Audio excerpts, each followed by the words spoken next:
आप इस्पात क्षेत्र में आत्मनिर्भर भारत अभियान के तहत एक आयात पर निर्भरता कम करने और निर्यात को बढ़ावा देने के लिए क्या कदम उठाए जा रहे हैं?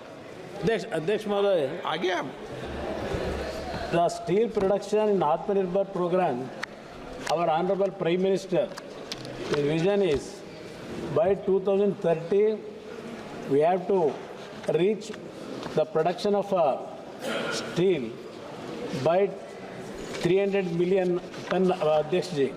For that actually we are working out to self-sufficient production. We are working out to reach that Atmanirbhar program, Adhyakshji. Shri बालाशोरी Ballabh नेनी.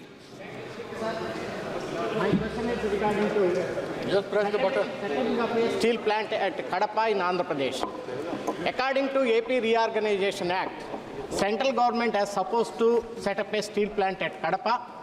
Even after 10 years, nothing has happened. Whether ministry is going to take up this issue because it is a act promise according to AP Reorganization promise. So now I requesting the minister whether he is going to consider that or not. Honorable Speaker, at present, that issue is not in front of us, Ministry Adhyakshji. If that issue comes, actually, we will try to consider it, Adhyakshji.